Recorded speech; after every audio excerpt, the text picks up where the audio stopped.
নমস্কার প্রিয় দর্শক বন্ধু, আপনাদের সকলকে সম্পূর্ণ অ্যান্ড সোমাস কিচেনে স্বাগত জানাই।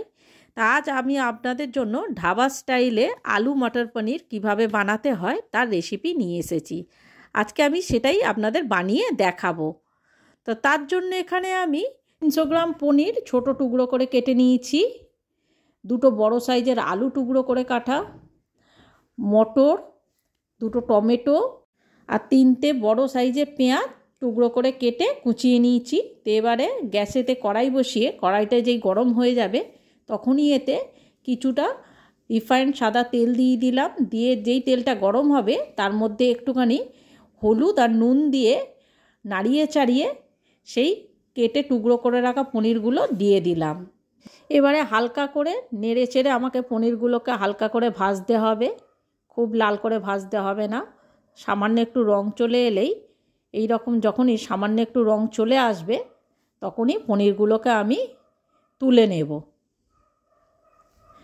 পনিরগুলোকে তুলে ওই তেলের মধ্যেই আরও কিছুটা তেল দিয়ে এবারে গোটা জিরে, শুকনো লঙ্কা আর গোটা গরম মশলা ফোড়ন দিয়ে কিছুক্ষণ নেড়ে চেড়ে যেই ফোড়নটা লাল হয়ে যাবে তখনই সেই টুকরো করে রাখা পেঁয়াজগুলো এর মধ্যে আমি ছেড়ে দেব। দিয়ে 1 চামচ চিনি আর 1 চামচ নুন দিয়ে ভালো করে পেঁয়াজগুলোকে ভাজতে হবে। এইভাবে সমানে নাড়াচাড়া করে যখনই পেঁয়াজগুলো এরকম লাল লাল হয়ে যাবে, যেই রং ধরে আসবে তখনই এর মধ্যে সেই টুকরো করে রাখা আলুগুলো দিয়ে দিলাম। দিয়ে এবার পেঁয়াজ আর আলু একসঙ্গে আমাদের ভাজতে হবে। 2-3 মিনিট ভাজার পর আলুগুলো যেই একটু ভাজা ভাজা লাল লাল এই রকম হয়ে যাবে তখনই এর মধ্যে দুটো বড় সাইজের টমেটো টুকরো করে আমি দিয়ে দিলাম। এবার সমানে একটু নাড়াচাড়া করে টমেটোগুলো যেই এরকম নরম হয়ে আসবে তখনই এর মধ্যে আমি 1 চামচ রসুন বাটা, 1 চামচ আদা বাটা, 1 চামচ ধনে গুঁড়ো, 1 চামচ জিরে গুঁড়ো দিয়ে সামান্য একটু এর মধ্যে জল দিয়ে দিলাম যাতে মশলাগুলো পুড়ে না যায়। দিয়ে 2 চামচ হলুদ গুঁড়ো, 2 চামচ লঙ্কা গুঁড়ো ও 1 চামচের মতো কাশ্মীরি লঙ্কা গুঁড়ো দিয়ে এবার মশলাগুলোকে আমাকে ভালো করে কষাতে হবে। তো বন্ধুরা, আপনাদের যদি আমার এই রান্নাটি ভালো লেগে থাকে তাহলে অবশ্যই আমার চ্যানেলটি সাবস্ক্রাইব করে একটা লাইক দিয়ে পাশে থাকবেন আর কমেন্ট করে আমাকে জানাবেন আপনাদের রেসিপিটি কেমন লাগলো। তো মশলা দিয়ে যখনই তেল ছাড়া শুরু করে দেবে তখনই আমি এর মধ্যে সেই কড়াইগুলো ঢেলে দিলাম। দিয়ে এবার সমানে কড়াইশুঁটির সঙ্গে এগুলো মশলাটাকে কষাতে হবে। যখনই মশলাগুলোর সঙ্গে কড়াইশুঁটিটা ভালো করে কষানো হয়ে যাবে তখনই এর মধ্যে কিছুটা পরিমাণ জল দিয়ে দিলাম। দিয়ে এবার একটু ভালো করে এটাকে নাড়াচাড়া করে নিয়ে আমি ঢাকা দিয়ে দেবো 10 মিনিটের জন্য।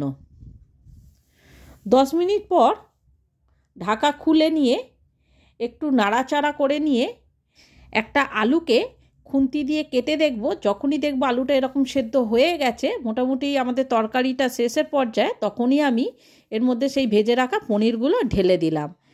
দিয়ে এবার একটু ভালোভাবে নাড়াচাড়া করে এটাকে 5 মিনিট আমায় ফুটতে দিতে হবে। 5 মিনিট ফুটানোর পর এর মধ্যে কিছুটা কসৌরি মেথি পাতা দিয়ে ভালো করে নাড়াচাড়া করে আরও 2 মিনিট ভালো করে এটাকে আমায় ফোটাতে হবে।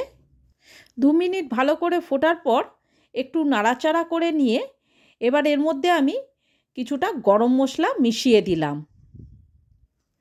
গরম মশলা দিয়ে আবার একটু ভালোভাবে এটাকে সব কিছুর সঙ্গে ভালো করে মিশিয়ে নিয়ে এই সময় আমাকে কিছুটা ধনেপাতা কুচো করে ওপর থেকে ছড়িয়ে দিয়ে গ্যাসটাকে অফ করে আরও 2 মিনিটের মতো এটাকে চাপা দিয়ে দিতে হবে। তো 2 মিনিট পর দেখতেই পাচ্ছেন আমাদের আলু মটর পনির রেডি হয়ে গেছে একদম। এবার এটাকে নাড়াচাড়া করে নিয়ে গরম গরম সার্ভ করুন। রুটি, পরোটা, নান যেটার সঙ্গেই আপনাদের পছন্দ তার সঙ্গেই আপনারা খেতে পারেন। এটা যেমন দেখতে লোভনীয় হয় তেমন এর স্বাদও দুর্দান্ত হয়ে থাকে। আপনারা অবশ্যই এই রেসিপিটি বাড়িতে ট্রাই করুন, সকলেই খেয়ে আপনার প্রশংসা করবে।